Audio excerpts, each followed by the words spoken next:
आगे बात करते हैं आपके काम की।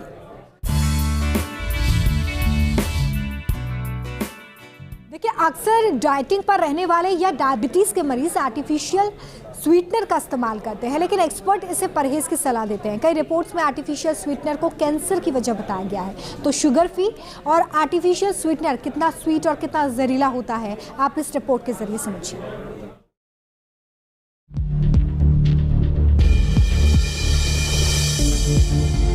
बात ब्लैक टी की हो या फिर कोल्ड ड्रिंक की, इसकी आमद ही फ्रेशनेस की फीलिंग लाती है। कोल्ड ड्रिंक की जो कैन गर्मी में आपको सुकून देती है, हकीकत में वो सेहत के लिए खतरनाक होती है। दरअसल पिछले कुछ वक्त से लोगों के बीच चीनी के विकल्प के तौर पर आर्टिफिशियल स्वीटनर का ट्रेंड बढ़ गया है।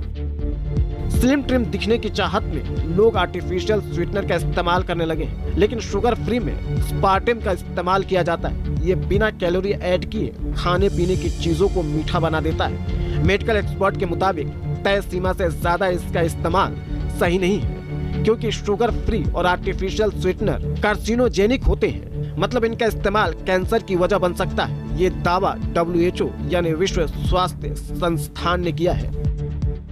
WHO ने एस्पार्टेम, जो कि एक तरीके का आर्टिफिशियल स्वीटनर है, उसको एक कार्सिनोजेनिक, पोटेंशियल कार्सिनोजेनिक का लेबल दिया है। पोटेंशियल कार्सिनोजेनिक मतलब वो तत्व जो आपकी बॉडी में लेने से कैंसर हो सकता है।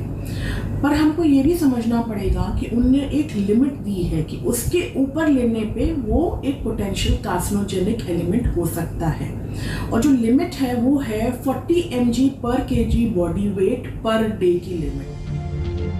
एक्सपर्ट के मुताबिक आर्टिफिशियल स्वीटनर का इस्तेमाल तय लिमिट में करना ही बेहतर है। WHO की रिपोर्ट में भी ये कहा गया है कि कोल्ड ड्रिंक के अलावा और कई चीजें हैं जिनमें आर्टिफिशियल चीनी यानी एस्पार्टेम मिला होता है, जैसे कि च्युइंगम, जेली, जीरे शुगर चाय, जीरो कैलोरी स्वीटनर।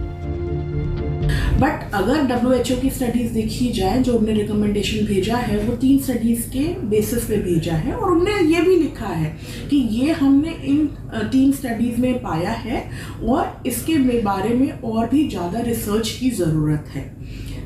कोई भी चीज़ एकदम से रूल आउट नहीं की जाती। अगर किसी स्टडी में उसकी प्रबलता दिख रही है तो उसको और इवेलुएट करने की ज़रूरत है, उस पर ध्यान देने की ज़रूरत है, और हो सके तो ये आर्टिफिशियल स्वीटनर से बचें, क्योंकि अगर ये हानिकारक किसी स्टडी में आया है और बचा जा सकता है तो ये हमारे स्वास्थ्य के लिए लाभदायक ही हो। हालांकि स्पार्टेम और इस जैसे शुगर फ्री कंपोनेंट को लेकर की गई रिसर्च भारत में नहीं हुई है, लेकिन भारत में भी कई ऐसे ब्रांड हैं जो स्पार्टेम का इस्तेमाल करते हैं। तो आप सावधान हो जाएं, क्योंकि शुगर फ्री के नाम पर आपको मौत परोसी जा रही है। लिहाजा इनसे दूरी ही बेहतर है। Team news nation. और अगली खबर की बात करते हैं। मौसम मानसून का है, यानी कि बारिश का है। तो आप